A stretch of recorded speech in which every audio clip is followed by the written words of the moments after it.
Hello friends, నేను వాక్కాయ పచ్చడి చూపిస్తున్నాను. దీనికి కావాల్సిన పదార్థాలు జీలకర్ర, ధనియాలు, నువ్వులు, పచ్చిమిర్చి, ఉప్పు, వెల్లుల్లి అండ్ పసుపు, మనకి వాక్కాయలు, ఇంకా కొంచెం నూనె. ఇవి కావాల్సిన పదార్థాలు. ఫస్ట్ ఒక గిన్నె పెట్టుకొని ఆ గిన్నెలో కొంచెం ధనియాలు వేసి ఆ ధనియాలని గోధుమ రంగు వచ్చేలా వేయించుకోవాలి.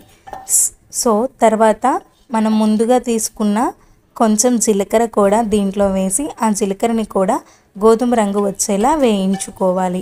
ఇలా బాగా వేగిన తర్వాత వీటిని ఒక పాన్లో తీసుకొని మళ్ళీ ఇంకొక గిన్నెలో కొంచెం నూనె వేసి ఆ నూనెలో పచ్చిమిర్చి వేసి ఆ పచ్చిమిర్చిని బాగా వాడ్చుకోవాలి. సో ఇవి వాడితే కలర్ మారిపోతుంది, మీకు అర్థమవుతుంది. నెక్స్ట్ మనం కొంచెం తీసుకున్న నువ్వులని కూడా దీంట్లో వేసి ఈ నువ్వులని చిట్పట్ అనేలా వేయించుకోవాలి. తర్వాత వీటిని ఒక బౌల్లో తీసుకుంటాము. ఇప్పుడు అదే గిన్నెలో కొంచెం నూనె వేసి ముందుగా మనం సీడ్ తీసి కట్ చేసుకున్న వాక్కాయలను వేసి వీటిని బాగా వాడ్చుకోవాలి.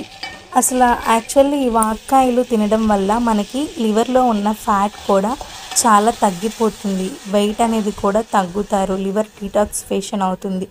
దీంట్లో విటమిన్ సి ఎక్కువగా ఉండడం వల్ల ఇది చాలా హెల్త్కి మంచిది.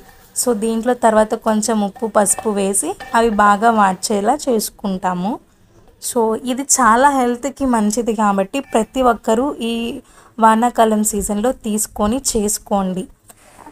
సో నేను ఇప్పుడు అది అయిపోయాక ఒకసారి పోపేసి పెట్టుకుంటున్నాను. ఒక గిన్నెలో కొంచెం ఆయిల్ వేసి శనగపప్పు, మినప్పప్పు, జీలకర్ర, ఆవాలు, ఎండుమిర్చి అండ్ కొంచెం కరివేపాకు వేసి పోపు వేసేసి నేను పక్కన పెట్టుకుంటున్నాను, ఎందుకంటే మళ్ళీ పని అవుతుందని.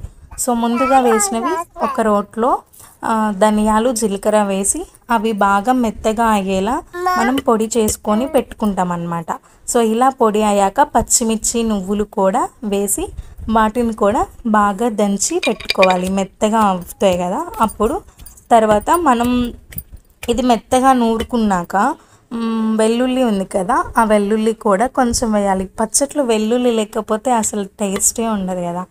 సో వెల్లుల్లి అయిపోయాక ముందుగా మనం వాడ్చి పెట్టుకున్న వాక్కాయలని దీంట్లో వేసుకొని మనం మంచిగా మెత్తగా అయ్యేలాగా తొక్కు నూరుకుంటాము. సో నేనైతే ఎప్పుడు రోట్లో చేస్తాను, చాలా మంచిది.